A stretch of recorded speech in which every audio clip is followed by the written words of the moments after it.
Hey, welcome back, everybody. Time once again for another episode of OC Spotlight. The one show, maybe the only show, that shows you the most incredible people doing the most amazing things.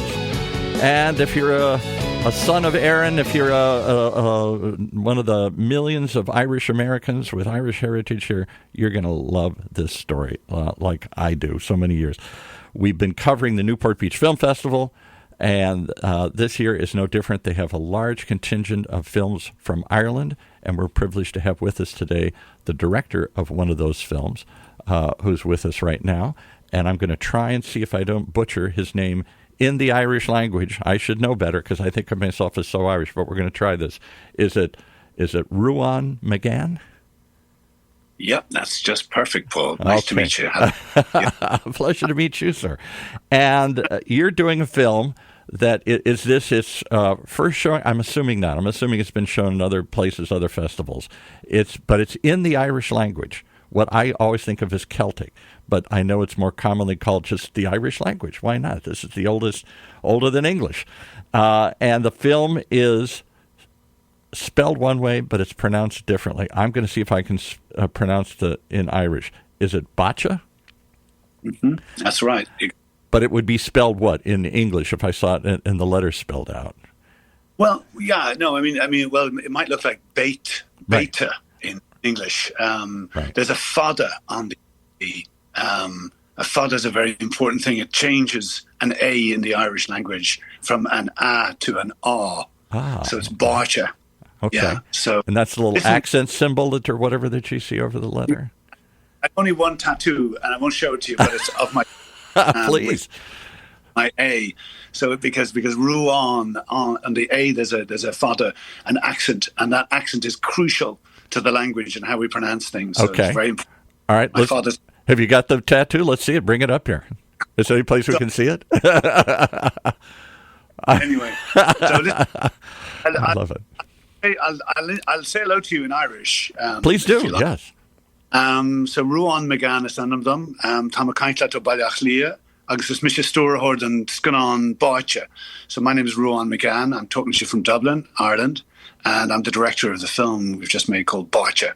And as to your question a moment ago, this is its US premiere in Newport. There you go.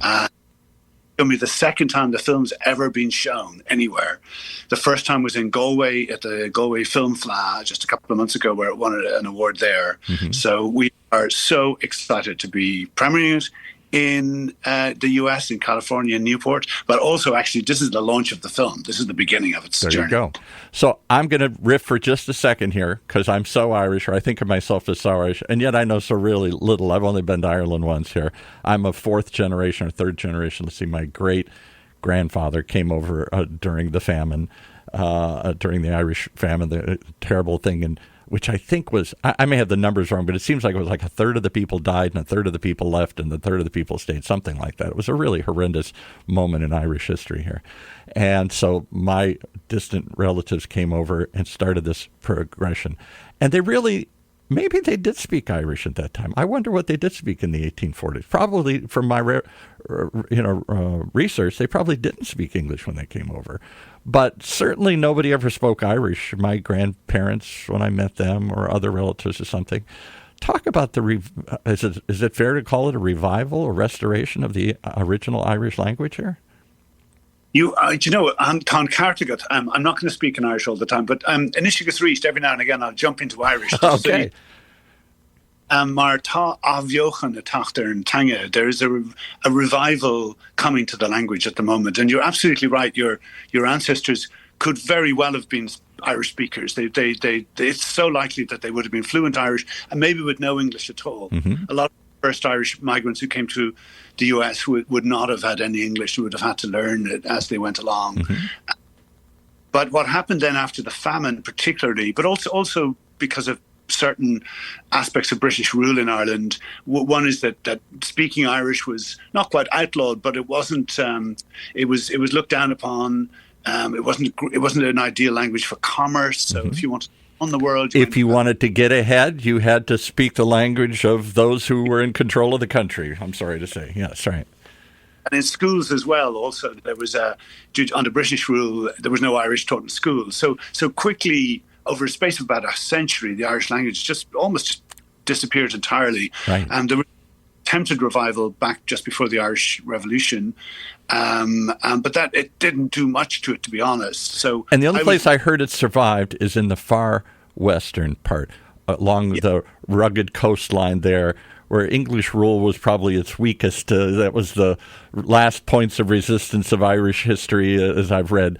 And those areas seemed to, there were pockets in what areas? I know the Aran Islands and off the coast, but other areas along the western coast is where it seemed to hold on.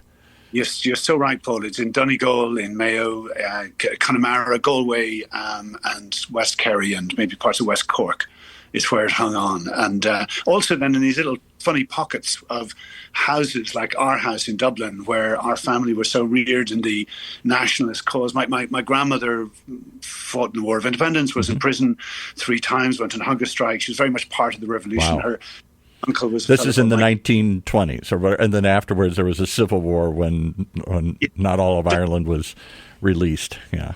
You have it exactly that. And her uncle was Michael O'Reilly, who was one of the founders of the Irish Volunteers. So they're very deeply nationalist people. Mm-hmm. So we were reared speaking Irish, which made us something of an oddity when I was young. I would say, yeah, like even in your own. Now I know that since the 70s or whatever, they've insisted that Irish be taught in the schools, but it did. I don't know how many people really speak it. There are probably far more that have some understanding of it and then just revert back to English, because it seems to be now the international language. Yeah. No, you're so right. There's something extraordinary though happening then in the last decade, where the younger generation have a huge interest in the language, and they've gained a passion for it, partly because of things called Gaelscoileanna, which are Irish language schools, but also there's a band called Kneecap. I don't know if you've heard of them. I have. Oh my goodness! And didn't they just get banned somewhere? They wear ski masks. And they're like a rap group or something here. Yeah. They're rapping in Irish, and their film won a big award in at Sundance there last year. Mm-hmm. And then you have TG4, which is an Irish language channel, and because of TG4, you have this sort of series of movies that have been made over the last 6 years, of which this is one they call Cine Car, Film 4 in Irish. Mm-hmm. And one of those films, Colleen Kuhn, 2 years ago, was nominated for an Oscar as Best Picture. So there's been this sudden revival of the language. And I'm surprised how many I'm sorry to cut you off, how many other what we'll know as famous Irish actors. Who's the guy that was in Oppenheimer? Cillian, however you say his name. Killian? Yeah. But didn't he start in Irish films, or has he done Irish films, or did I get that wrong? I thought some of these guys have actually performed in both languages, yeah. Yeah, I mean, Brendan Gleeson has performed in Irish. Yeah, right. Yeah, and it's funny. I mean, even several of our cast members in BAITE weren't native Irish speakers, but there's now such a passion for the language. They're going, well, I can work in Irish, no problem. You know, why not? Why not? They would have some Irish from school, but it takes a lot of work by an actor to take on a language that they're not fluent in, as well as act brilliantly in the movie. So incredible courage is being shown by actors and by producers and by writers who are now suddenly going, okay, well, let's see if we can work in the language. And to your question, we were talking just off air there a moment ago, that there is now a market for. You would have imagined this 10 years ago. That's what I'm guessing. I'm trying to be polite and say, is there a market for this yet? Has it caught on enough? I know that I was doing some research, and they said even in the States here, there are people holding these. You said it. I can't say it, but to me, it looked like gall talk. But that places where you go and you just hang out and practice the language and talk in the language. Yeah. Exactly. There's that. At bars or parties or places, just people trying to revive this, restore it. Yeah. Yeah. And live, like make the Irish language a living tongue. It had to die. Exactly. Breathe life back into it. Right.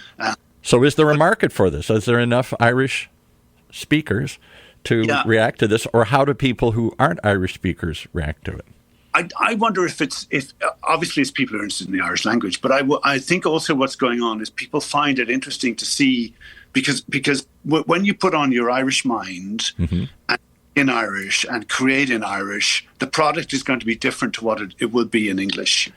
because the English mind is different. I mean, a lot of people talk about what makes the Irish particularly good storytellers or good writers. Absolutely.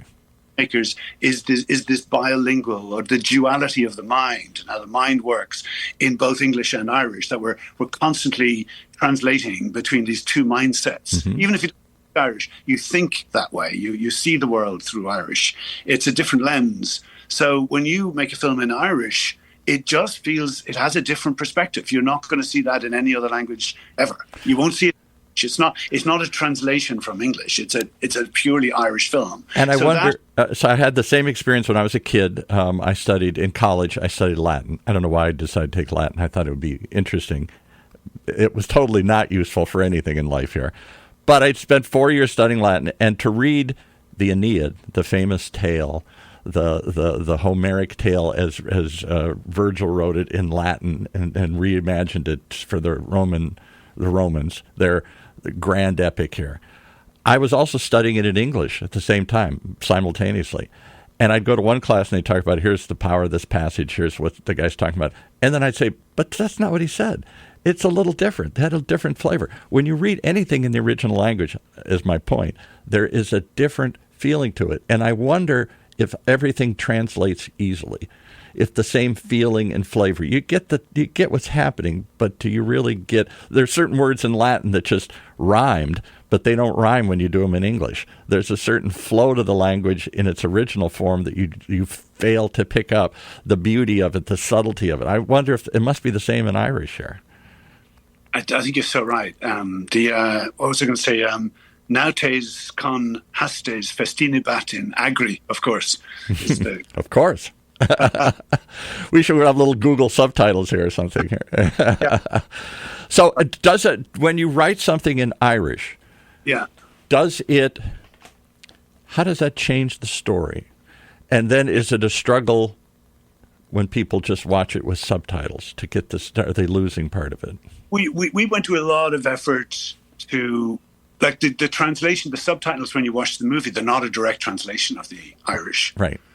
So we've worked a lot to try and get the idiom and get the flavor of what we're saying as opposed to what's actually specifically being said. And because it's exactly that. Two different languages work in different ways. I think like the Báirte is set in the 1970s. It's a story of a young woman who's running a bar. She's got some siblings. They want to sell the bar because their parents had died and they want to get the inheritance for different reasons. And so she's struggling to try and convince them that this is a going concern and she can make it work. She's the youngest of the family. Mm-hmm. And as that is going on, suddenly a body turns up at the side of a lake. And the question is... As we say in English, dun, dun, dun, right? It's going to have, as they sort of tease out who this woman is, that's been found, it has massive impact on this family.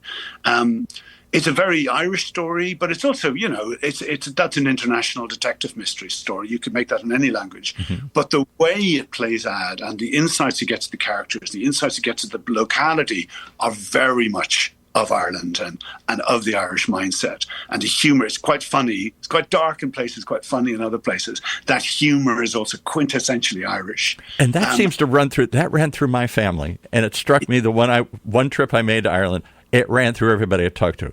The funniest group of people I've ever met, but always a mixture between happy and sad, between dark and light. And I'll give you my observation. When I went there, I thought, of course, it's the land itself. It's lush green, and so you think it's this green paradise, but it's a gray land, gray rocks, and it's very gray, overcast a lot of the time. Even in the summertime, the rains and stuff here. And I thought it's that constant duality between light and dark.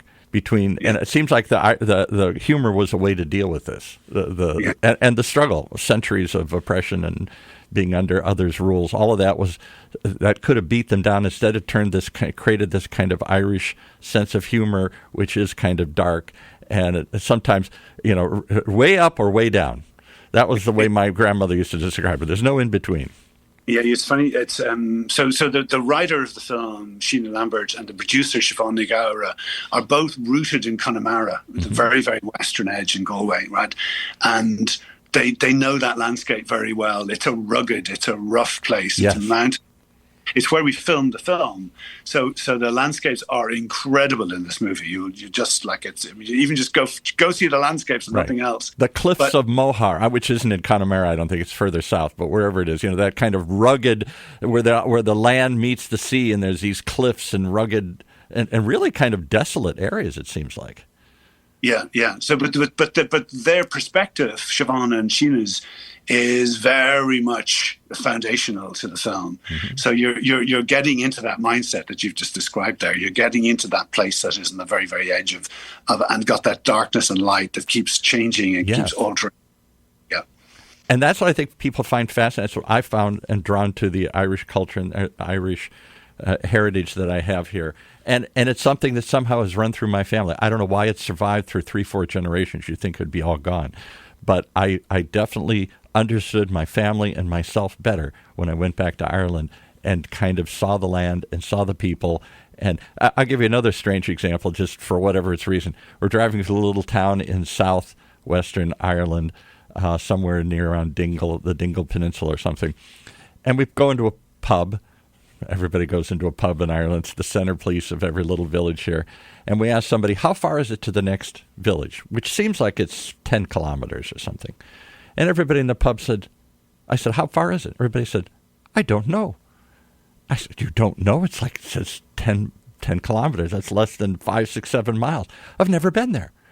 And you think how provincial, they've just lived in this little town. And yet they can recite Keats and Yeats and poetry and history and all. So in one sense, they're the most learned people I've ever met, the most worldly people I've ever met. And in the other sense, they're the most isolated and, in their own little community here and never venture to. In their mind, they go around the world. In their life, they never go for 2 or 3 miles in these little windy roads. I hate to tell you, I have a suspicion they were winding you up. Could be. Well, that's part of the Irish too. You're pulling your leg here. Yeah, that could be. So I had this. I came up with this grand impression based on that one exchange here. Moved to China, down to South Africa all the time. Yeah, that's not there. Yeah, but when you walk in with your accent, they'll give you all that stuff. Yeah. Well, that's probably true too. Well, anyway, I find it fascinating that an Irish film can play, and maybe it should, because in Orange County, very few people realize I'm a big history buff. Orange County itself, which doesn't go back really that far, it was pretty just agricultural 100 years ago, just giant ranches and stuff here, oranges they grew. It was a huge Irish population here, and the little remnants left. The Brothers of St. Patrick up in Midway City is a group of, what are they, brothers, I guess, so they're not monks or anything. And they came over from Ireland, and they taught a couple of the big Catholic high schools here. There's a couple of huge Catholic high schools. In Orange County, I believe there's 3.5 million people. I believe a third of them are Catholic. It's one of the most Catholic counties I've ever been in. And a lot of that comes from the Irish that settled here.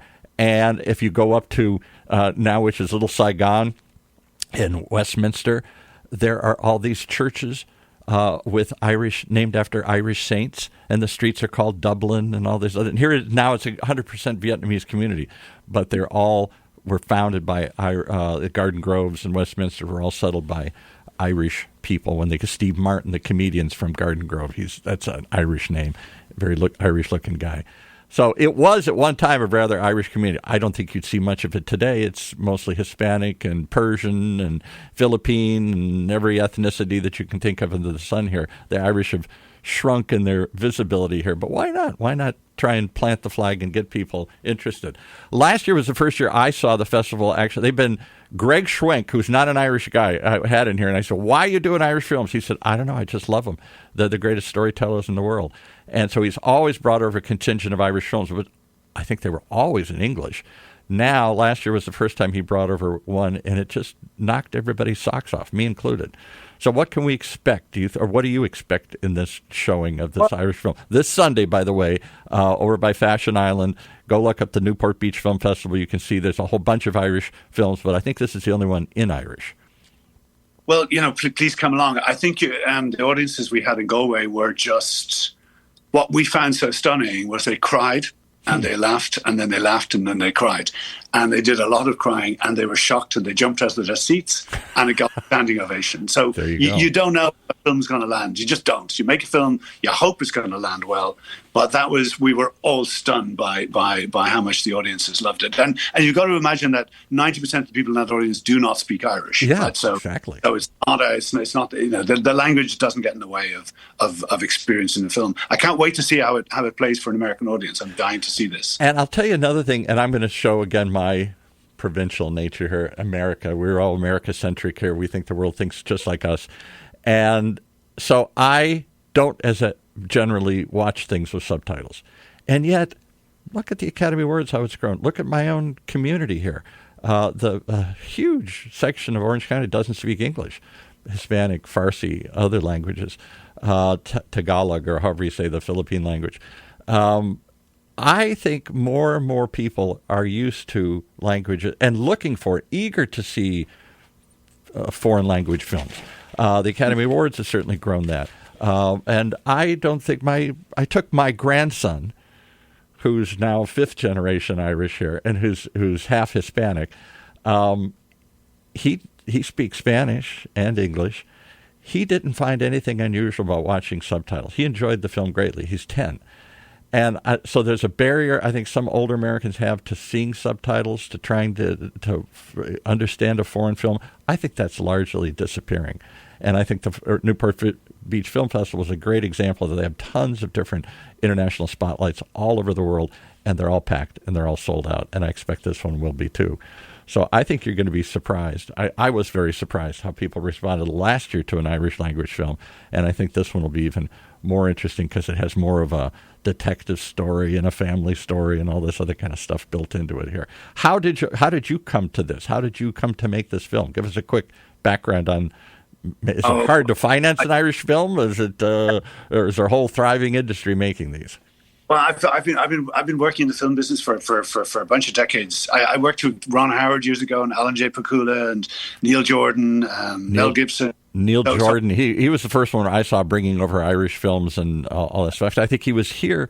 Was he here last year? I think did he do In the Name of the Father with? Or no, that's Jim Sheridan, right? Sheridan, but yeah, so absolutely. So I've just been in the business for years. I've done a lot of documentary work as well. Made a big, I think it was very big in America, The Men Who Built America a few years ago. Oh yeah. That's where they have they talk about the Fords and the Rockefellers and all that kind of stuff.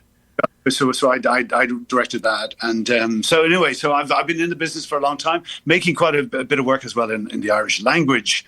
But it's only now in the last few years that we suddenly have this scheme available where the Screen Ireland, which is this government-run film board, grants money for Irish language. So there's a competition. You have to win the competition. We won it last year. We got to make Botcha. And we're thrilled and excited by it. And thank you so much for having me on. It's great. And will this play around the world? Or, yeah. I mean, will this play in China? Will this play in other parts of Asia? Well, there's lots of markets of the world who have no problem with foreign language films or subtitled films. So yeah, I mean, there's a huge distribution network that the film can wander in. It starts on Sunday in America, but then it's released in Ireland, and then after that's going to be released around Europe, and it'll be back to America then. It'll be in a lot of film festivals in America early next year as well. So look out for it in Chicago and over the East Coast a lot. Well, and that's where the real Irish populations are huge in Chicago, huge in Boston, so there's a built-in audience of curiosity there to go hear this story.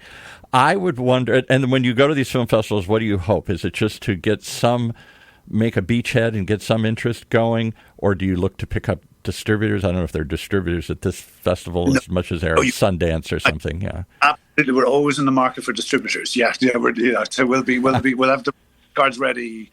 Because come on and sign up. You can see us there. Well, I think it's a marvelous opportunity to get into the Irish mindset, and I can tell you, I grew up in it. I didn't know what it was. But when I went to Ireland and then saw it from the outside, I said, I recognize it in myself. I recognize it in my family. And it's a love of story. There's always a kind of happy and sad, light and dark aspect to it here. And it's an outlook in life that I suspect a lot of Americans will relate to and remember, if nothing else, because so many of us, I've forgotten what percentage of Americans have an Irish heritage, but it's a huge number. And I think there's going to be a huge opportunity right here in Orange County that once had a huge population of Irish people to come and see a sense. And I think that by sensing somebody else, that's the other thing I find in all foreign films, whether it's this film or the Spanish language films or the Indian or the Vietnamese films or whatever that they showcase at this, you get a chance to understand somebody outside of yourself. And that's the power of these festivals. Not everybody thinks like we do, or you do, or any of us do. So we all need to get outside of ourselves and to understand each other here. More, not to get on a soapbox, but more so today than ever, where we're all so angry with the others. I think this is a chance to understand the others and to see people as not others, but as similar to us. So I hope that's what they'll get out of this film. I look forward to it. It's Sunday night at, I don't have the exact theater in front of me here, but it's right around Fashion Island there. I think it's at 5:30. I can't remember the theatre's name. It's around 5:30 on Sunday night. Yeah. Okay, and you can go to Newport Beach Film Festival, and this film, spell it for those who are Irishly challenged like me. BAITE. Bacha. Bacha. And you're going to see this interesting detective story and family story, and I expect there's some twists and unexpected angles, if I understand the Irish storytelling tradition here. And I think you're going to be amazed by what you see. I'll be there. I look forward to seeing everybody else there, and I particularly thank you for joining us here today, all the way from Ireland. I'll let you take it out and say goodbye in Irish. Gur míle maith Paul, gur míle maith gahandine, agus asúlagam go cíimiad an dánach sibh. From your lips to God's ears. I agree with everything he said, and thank you so much for joining us here. The Irish Language Film. Don't miss it, really. Go check it out this Sunday at the Newport Beach Film Festival. Thank you so much for joining us. Come on.